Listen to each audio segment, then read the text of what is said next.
आज मम्मी को गए हुए पूरे 2 महीने हो चुके हैं और वक़्त का बिल्कुल पता नहीं चलता। 27 अप्रैल 2025 को मम्मी की डेथ हुई थी। एक्चुअली डेथ हुई थी 26 की रात को 11:30 बजे, बट डेड बॉडी 27 अप्रैल की सुबह 5:30 बजे घर पर आई थी। टाइम पता नहीं चलता। कुछ लोगों को लग रहा है कि तुम्हें अपनी मम्मी के जाने पर बिल्कुल अफ़सोस नहीं हो रहा। Excuse me, she was my mummy. वो मेरी सौतेली माँ नहीं थी, वो मैं उनकी बड़ी बेटी हूँ, मेरी सगी माँ थी और वो कहीं घर से भागी नहीं है। उनकी बीपी लो से डेथ हुई थी। उनके पेट में अल्सर था, तो ड्रिप ज़्यादा लगाने से उनके लीवर में पानी भर गया था और उसने जो एनर्जी डाउन कर और सूजन कम करने का इंजेक्शन लगाया तो उनकी एनर्जी डाउन हो गई थी। बीपी लो हो गया था, उनका बीपी 30 पर पहुँच गया था। उससे उनकी डेथ हुई थी। अगर किसी को ये लग रहा है कि हमें कोई फ़र्क नहीं पड़ रहा, ऑफ़ कोर्स फ़र्क पड़ रहा है, क्योंकि मम्मी होती तो जो रिस्पॉन्सिबिलिटीज़ थी, वो उनका माइंडसेट बहुत अच्छा था। वो चीज़ों को ईज़िली डील कर लेती थी। वो बताती थी कि ऐसे करना, ये करना, उनके डिसीजंस राइट होते थे।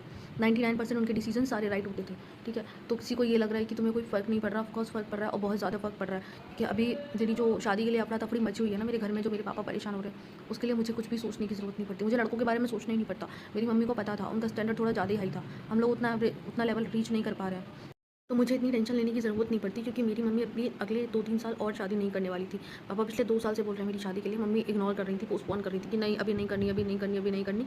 मम्मी बोल रही थी कि पहले करियर फिर शादी, क्योंकि मेरी मम्मी 1994 की डबल एमए थी संस्कृत से। वो कोई छोटी-मोटी बात नहीं है। संस्कृत जो लोग अच्छे-अच्छे वर्ड नहीं पढ़ पाते, मैं एमए कर चुकी हूँ।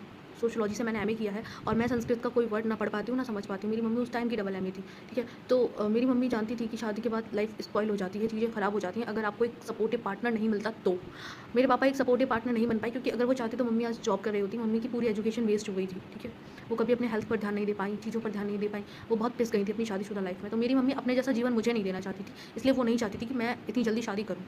बट पापा पीछे पड़ गए हैं कि मम्मी की डेथ हो गई है, मेरी भी तबीयत ठीक नहीं रहती है, शादी कर लो, शादी कर लो। 24 घंटे मेरे कान में चिल्लाते रहते हैं, शादी कर लो, शादी कर लो, शादी कर लो। तो मैंने कहा ठीक है, ऐसा करो तुम पहले शादी कर लो, उसके बाद जो होगा वो मैं कर लूँगी, ठीक है?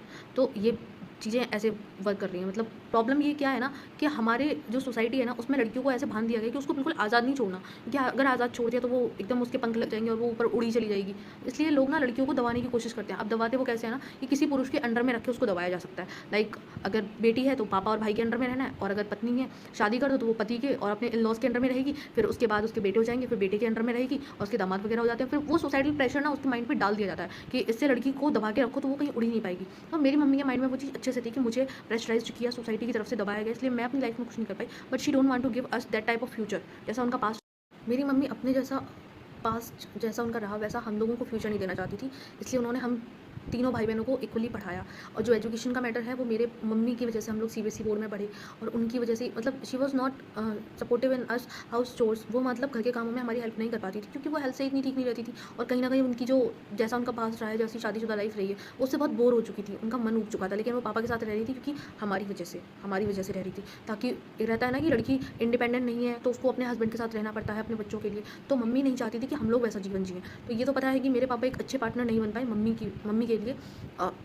तो वो चीज़ें मम्मी बहुत बोर हो चुकी थी उन सब चीज़ों से, ठीक है? तो अब क्या है कि अब मेरी मम्मी की डेथ हो चुकी है, तो अब पापा हमको प्रेशराइज़ कर रहे हैं। मेरी बहन है, हम 3 भाई-बहन हैं। मेरी छोटी बहन है, वो बैंगलोर में जॉब कर रही है, मेरा भाई है, वो मेरे साथ रहता है। अब पापा का ये है कि जल्दी-जल्दी शादी कर दो और जल्दी-जल्दी रिस्पॉन्सिबिलिटीज़ से आज़ाद हो जाओ। वो अपनी ज़िम्मेदारियों से बचना चाह रहे हैं, वो भागना चाह रहे हैं। वो ये नहीं चाहते हैं, मतलब 4 लोग आके जो बोल जा रहे हैं वो उनकी सुन ले रहे हैं, वो हमारी सुनते ही नहीं है, ठीक है? और कुछ कहने लगो तो बोल देते हैं मेरी वाइफ़ तो है नहीं, मेरे बच्चे हैं, वो बात नहीं मानते हैं, ये वो फलाना-ढिकाना। तो ठीक है, आप दूसरों के हिसाब से चल रहे हो तो चलो, हमें कोई प्रॉब्लम नहीं है। हम भी अपने हिसाब से चलेंगे, हमको जैसा चल रहा होगा, जैसा करना होगा वैसा करेंगे। तो अगर आप किसी को लग रहा है कि मम्मी के जाने से कोई फ़र्क नहीं पड़ रहा, तो बहुत फ़र्क पड़ रहा है आपको। अपने जो क्लोज़ रिलेटिव्स होते हैं, जो आपके बहुत सगे संबंधी बनते हैं, बहुत ज़्यादा ही अच्छापन दिखाते हैं, उनकी आपको औकात नज़र आती है। जब तक आपकी मम्मी है बेटा, अपनी मम्मी की सेवा कर लो, उनकी बात मान लो, उनसे पूछ लो कैसा उनका पास्ट रहा है, कैसी उनकी शादीशुदा लाइफ़ रही है, और उनसे थोड़ा डिटेल में पूछो, क्योंकि जब वो अपने टाइम में सफ़र कर रही थी तब तुम छोटे थे, ठीक है? तुमको नहीं पता, हमको भी बहुत सारी बातें हमारी मम्मी के जाने के बाद पता चली हैं। तो प्लीज़ अपनी मम्मी से पूछो कि कैसा उनका पास्ट रहा है, कैसी उनकी लाइफ़ रही है शादीशुदा। क्योंकि आपको जो दिखाया जा रहा है वो रियल नहीं है, वो फेक है, वो दिखाया जा रहा है, वो दिखावा है, ठीक है? तो पहले अपनी मम्मी से बात करो, उनसे पूछो कि उनका पास्ट कैसा रहा, उनकी शादी के बाद उनके जीवन कैसा रहा। वो सब चीज़ें पहले ही पता कर लो। पता चले शादी के बाद, या मम्मी के जाने के बाद आपको पता चले, तो फिर बहुत प्रॉब्लम होगी, क्योंकि तब आप अपनी मम्मी को एप्रिशिएट नहीं कर पाओगे, उनको वैल्यू नहीं कर पाओगे, जैसे हम नहीं कर पाए। हम हर चीज़ में अपनी मम्मी को ब्लेम करते हैं कि तुम्हारी वजह से ऐसा हो रहा है, तुम्हारी वजह से ऐसा हो रहा है, तुम्हारी वजह से ऐसा हो रहा है, ये हो रहा है, वो हो रहा है, फलाना-ढिकाना।